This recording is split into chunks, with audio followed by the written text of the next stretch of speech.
తెలుసుకుంటున్నాం.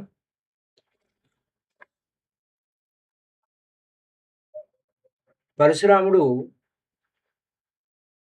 ప్రశ్నిస్తున్నాడు.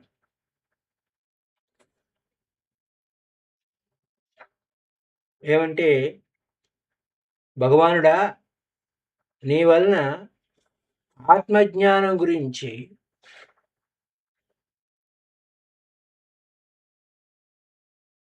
విన్నాను. సందేహములన్నీ నశించాయి. ఆత్మస్వరూపం తెలిసింది. ఎల్లెడలా సర్వాంతర్యామి అయి జ్ఞానమాత్రంగా ఆత్మయే భాషించుచున్నది.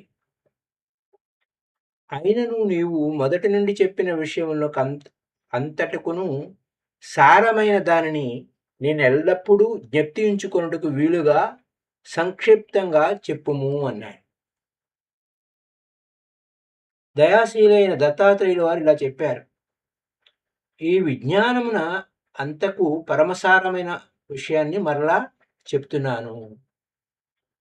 పరమసారమైన విషయాన్ని మరలా చెప్తున్నాను, వినుము. చిదాత్మిక అయిన పరమేశ్వరి యొక్క స్వాతంత్రమునకు మాయ అని పేరు. దానికి దుర్ఘటనములను సుసంఘటితములుగా, అసంభవములను సంభవములుగా చేయు సామర్థ్యము కాలదు. అంటే దుర్ఘటన జరిగిందనుకోండి, దాన్ని సుసంఘటితముగా, అసంభవాన్ని సంభవంగా చేయగల సామర్థ్యం ఉంది. ఆ సామర్థ్యము చేతనే అది అద్దమునందు ప్రతిబింబము వలె చిదాత్మయందు జగత్తును భాషింపజేయుచున్నది. ఆ క్రమమును వినుము. స్మరణము చైతన్యమునకు లక్షణం. నేను అను స్మరణ లేక భావం అహంత. నేను అనే స్మరణ, దాని పేరు అహంత. అంతయు నేనే అను స్మరణ పూర్ణహంత, పూర్ణ అహంత. ఇక్కడ 2 కొత్త పదాలు మనకు వచ్చాయి. నేను అనే స్మరణకు అహంత అని, అంతయు నేనే స్మరణకు పూర్ణ అహంత అని. చిదాత్మ యొక్క స్వరూపము పూర్ణ హంత. చిదాత్మ సృష్టి చేయవలెనని తలచినప్పుడు పూర్ణహాంత యందు రెండవ భాగము ఏర్పడును. అందు ఒక భాగమునకు పరిమితమై నేను అనుస్మరణ ఉంటుంది. రెండవ భాగములో నేను అను స్మరణ వ్యాపింపదు. అందువలన మొదటి భాగము అపూర్ణమైన అహంతగును. ఈ అపూర్ణమైన అహంత రెండవ భాగము బాహ్యంగా గోచరిస్తుంది. ఇదియే అవ్యక్తం. అపూర్ణ హంతయే సదాశివుడు. సదాశివుడు తనకన్నా భిన్నంగా అవ్యక్తమును చూచుచున్నను నేను ఇది అని ఎప్పుడూ భావించుతూనే ఉంటాడు. దేహమును మనకన్నా భిన్నంగా చూచుండియు నేను ఇది అని ఎట్లు అభిమానిస్తున్నాడో, అట్లే సదాశివుడు అవ్యక్తమును నేను ఇది అని అభిమానించుచుంట అన్నమాట. ఆ అవ్యక్తమునే తన దేహముగా ఇది నేను అని సదాశివుడు అభిమానించినప్పుడు ఈశ్వరుడగును. నేను ఇది భావించినప్పుడు సదాశివుని యందు చైతన్యమునకు ప్రాధాన్యంగా ఉండగా, ఇది నేను అని అవ్యక్తమును అభిమానించినప్పుడు ఈశ్వరుని యందు మాయకు ప్రాధాన్యం ఏర్పడింది. ఈశ్వరుడు తన స్వాతంత్ర్యము యొక్క మహిమ వలన అవ్యక్తమునందు, అంటే వ్యక్తము కానిది, అంటే ఇన్విజిబుల్ గా ఉన్నది, దాని యందు తమస్సు, రజస్సు, సత్వము అనే గుణాలను భాషింపజేసి ఆ గుణముల యందలి అభిమానముతో రుద్ర, బ్రహ్మ, విష్ణువులుగా భాసిస్తుంది. వారితో పాటు దృశ్యములైన అనేక బ్రహ్మాండములు వానిని చూచుచున్న జీవులను భాషించిరి. ఈ బ్రహ్మాండముల యందు ఉత్పత్తికి, స్థితికి, సంహారమునకు కారణభూతులైన బ్రహ్మలు, విష్ణువు, రుద్రులు అందరూ ఏర్పడ్డారు. భార్గవ, జగత్తు యొక్క విధానం ఇది. ఇదంతా ఎలా ఉంటుంది? అద్దమునందు ప్రతిబింబం వలె భాసిస్తూ ఉంటుంది. ఇది ఇట్లు కేవలం భాషించుచున్నదే, కానీ ఇందు ఏది పుట్టుట లేదు, గిట్టుట లేదు. ఏది పుట్టుట లేదు. ఈ జగత్తు అంతయు ఎంతగా భాషించుచున్నను, దీనికి అద్దం వలె ఆధారంగా ఉన్న చిదాత్మ ఎప్పుడునూ మార్పు నొందక పూర్ణహంత స్వరూపంతోనే ఉంది. ఇక్కడ మనము 2 కొత్త పదాలు అనుకున్నాము. నేను అనే స్మరణ అహంతని, అంతయు నేనే అనేది పూర్ణహంత అని.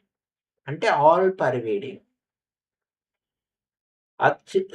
ఈ చిదాత్మయందు ఎంతగా అనేకత్వం భాషించుచున్నను, అది ఎప్పుడూ పూర్ణంగా, అఖండంగానే ఉంటుంది.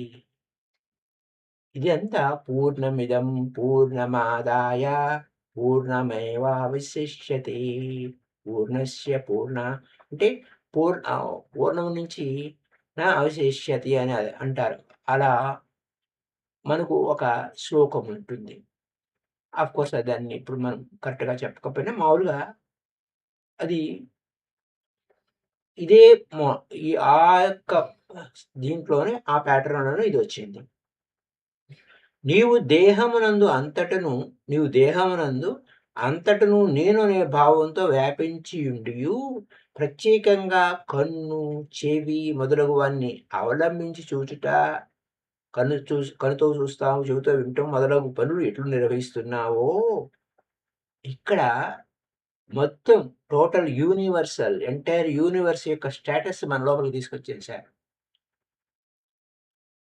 అట్లే చిదాత్మికయగు పరమేశ్వరియు పూర్ణహంత రూపమున ఉండియు, సదాశివుడు మొదలుగా క్రిమికీటకాదుల వరకు చూడండి, ఇక్కడ సదాశివుడు నుంచి క్రిమికీటకాదుల వరకు సకల జీవుల యందును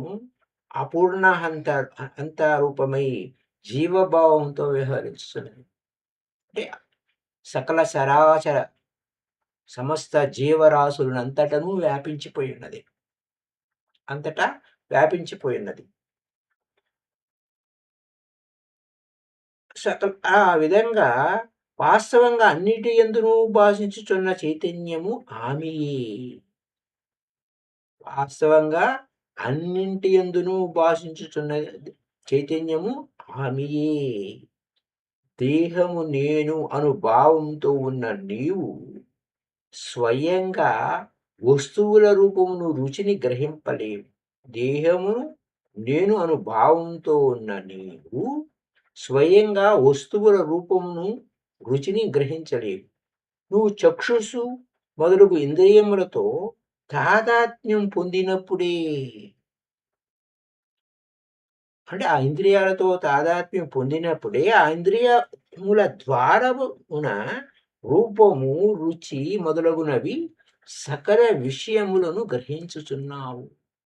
అట్లే సదాశివుడు కూడా సర్వాంతర్యామి అయ్యుండి బ్రహ్మ నుండి క్రిమి కీటకాదుల వరకును సకల జీవులతో తాదాత్మ్యమును పొంది ఆయా జీవుల ద్వారమున జగత్ వ్యవహారాన్ని నిర్వహిస్తున్నాడు. అద్దము తన యందు ప్రతిఫలించుచున్న ఏ ప్రతిబింబం యొక్క విశేషమును గ్రహింపదు. అది ఎప్పుడునూ శుద్ధంగా నిర్వికల్పంగానే ఉంటుంది. అట్లే శుద్ధము నిర్వికల్పము అయిన నీ స్వరూపం కూడా దేనిని చూచుట లేదు, దేనిని వినుట లేదు, దేనిని గ్రహించుట లేదు. నిద్రయందు ఇది అనుభవ సిద్ధమే. అట్లే ఆ పరమ చైతన్యము సకల జగత్తునకు ఆధారంగా నుండినప్పటికీ పదార్థముల భేదములను కొంచెం కూడా గ్రహింపదు. ఏ కార్యమును చేయదు. పరమ చైతన్య రూపిణి అయిన పరమేశ్వరి యొక్క స్వాతంత్ర వైభవం వలనే ఈ జగత్తంతయు అద్దము అందువలే ఆమె యందు ప్రతిబింబించుచున్నది. అద్దము యొక్క ప్రకాశమే ప్రతిబింబములకు ప్రకాశమైనట్లు జగత్తు యొక్క ప్రకాశమంతయు ఆమె ప్రకాశమే. ఈ జగత్తు అందు నీవు, నేను, ఇతరులు దృశ్యములను చూచుచు ద్రష్టలుగా ఉన్నాం. సీర్స్‌గా ఉన్నాం. ద్రష్టలుగా ఉన్న వీరందరూ దృశ్యములతో సంబంధం లేక వానిని గ్రహింపకుండా దృక్కుమాత్రంగా ఉన్నప్పుడు అందరి యొక్క స్వరూపము శుద్ధ చైతన్యమే అవుతుంది. నిద్ర యొక్క దృష్టాంతమును అనుసరించి దీన్ని గ్రహించవచ్చు. నిద్రయందు ఏ ద్రష్టయు ఏ దృశ్యమును గ్రహించటలేదు. అందువలన అప్పుడు ఈ ద్రష్టలందరూ సమానమైన స్థితిని పొందుచున్నారు. నిద్రలో రాజ్యం కనిపింపదు. కనుక రాజు నేను రాజును అని అనుకోవడం లేదు. అక్కడ ఫీలింగ్ లేదు. అట్లే పేదరికము తోచదు కనుక పేదవాడు నేను పేదవాండును అని అనుకొనుట లేదు. శరీరములు కనిపింపవు కనుక ఎవ్వరును నేను పురుషుండను, నేను స్త్రీని, నేను కుంటివాడను, నేను గుడ్డివాడను అని అనుకోవటం లేదు. అట్లే జాగ్రత్త దశలో కూడా స్వరూపానుసంధానం యొక్క బలము చేత జాగృత్ దశలో కూడా స్వరూపానుసంధానం యొక్క బలము చేత దృశ్యములతో సంబంధము లేకుండా ఉన్నప్పుడు ద్రష్టకందరుకును శుద్ధ చైతన్య స్వరూపమే అవుతుంది. ప్రతిబింబములు లేకున్నచో అద్దం ఎట్లు శుద్ధంగా ప్రకాశించునో అట్లే దృశ్యములతో సంబంధము లేని చైతన్యం కూడా శుద్ధంగా ప్రకాశించుంటుంది. ఆ శుద్ధ చైతన్యం మహానందఘనం, solid mass of absolute bliss. సకల జీవులు విషయభోగములచే ఏ ఏ ఆనందములను పొందుచున్నారో ఆయా ఆనందములకన్నింటికి అది నిలయం. అందువలనే దాని అందరూ కోరుకొనుచున్నారు. సకల జీవుల విషయముల భోగములు చేయి ఏ ఏ ఆనందములను పొందుచున్నారో ఆయా ఆనందములకన్నిటికీ అది నిలయం. అందువలనే అందరూ కోరుకుంటున్నారు. ఆత్మస్వరూపమే సుఖము. కావున ప్రతి వ్యక్తియు దేహములను కూడా స్వరూప సుఖమును కోరికయే ఆత్మస్వరూపమే సుఖమొకే.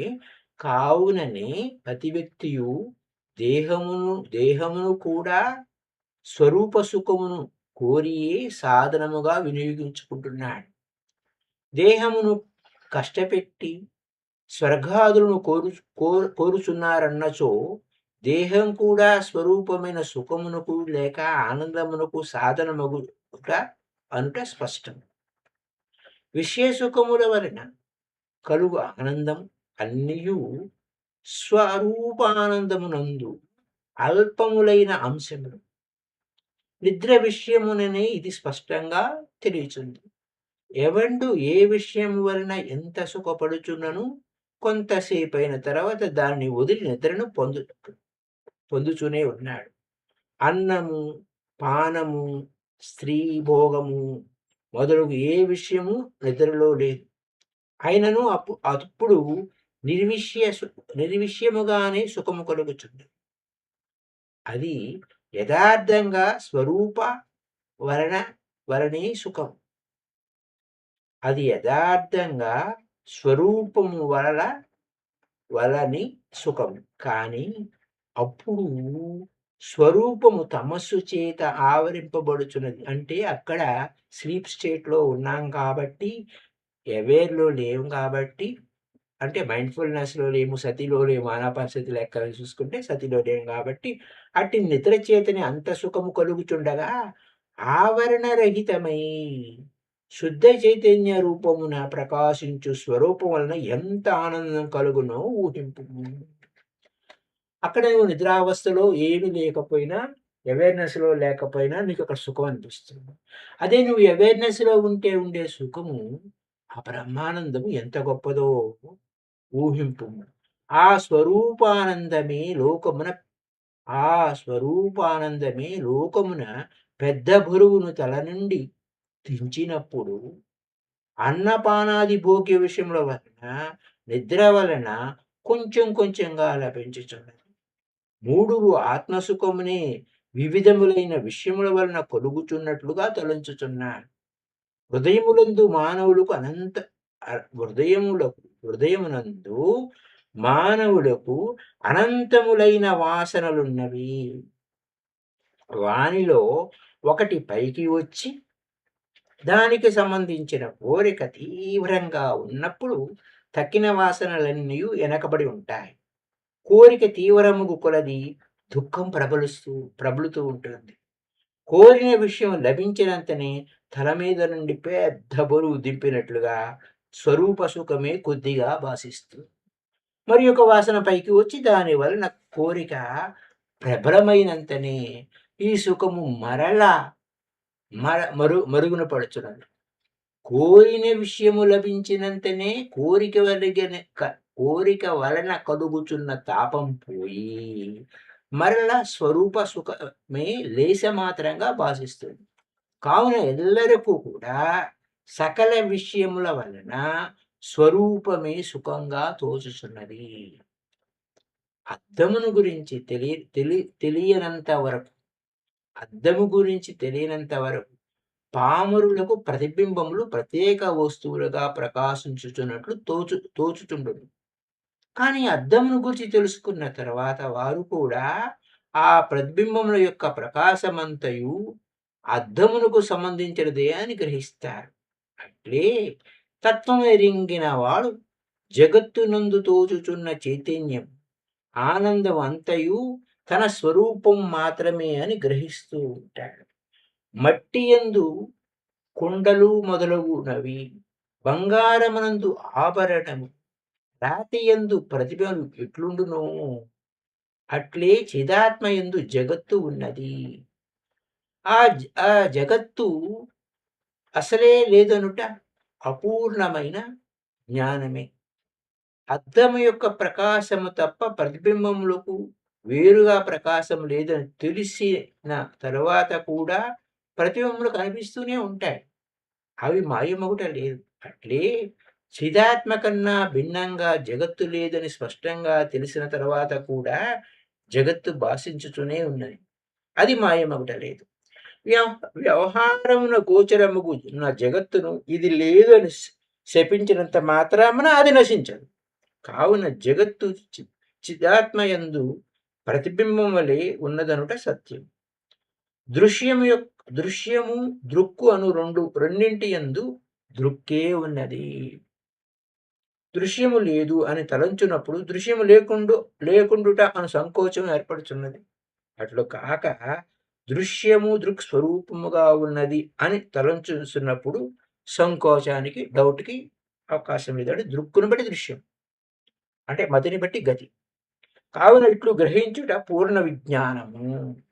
దృక్కే తన మహిమ యొక్క అతిశయం వలన దృశ్యతత్వమును పొందియున్నది. ఇది సకల శాస్త్రార్థ సారం. కావున బంధము లేదు, మోక్షము లేదు, సాధకుడు లేడు, సాధన లేదు.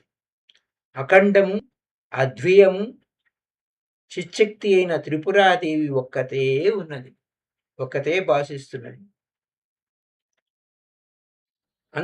Right my dear friends. ఆమెయే అవిద్య, విద్య, బంధము, మోక్షం కూడా ఆమెయే. తెలుసుకోవలసినది ఇదియే, ఇంతకు మించి ఏదీ లేదు భార్గవ. నీకు ఈ విజ్ఞాన క్రమం అంతయు మొదటి నుండి చెప్పాను. దీన్ని చక్కగా తెలుసుకున్నవాడు ఎచ్చట దుఃఖమును పొందడు.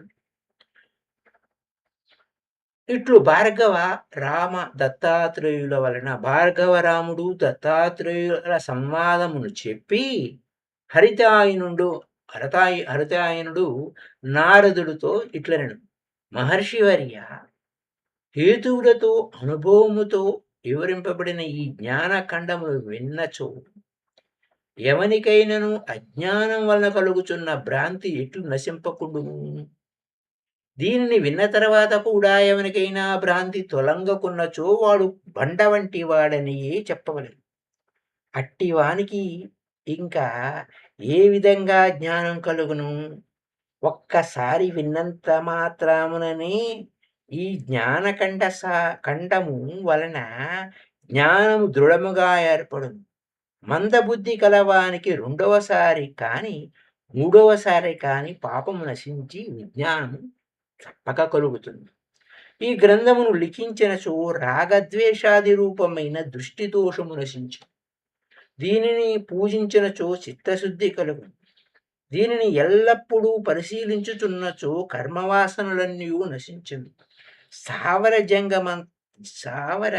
జంగమాత్మకమైన సర్వమునకు ఏది స్వరూపమైయున్నదో దేనిని చక్కగా విచారించి స్పష్టంగా గ్రహించినచో ముక్తి కలుగును, లేకున్నచో బంధమే కలుగును. ఆ చిచ్చక్తి త్రిపురాదేవి, ఆమెయే హ్రీం.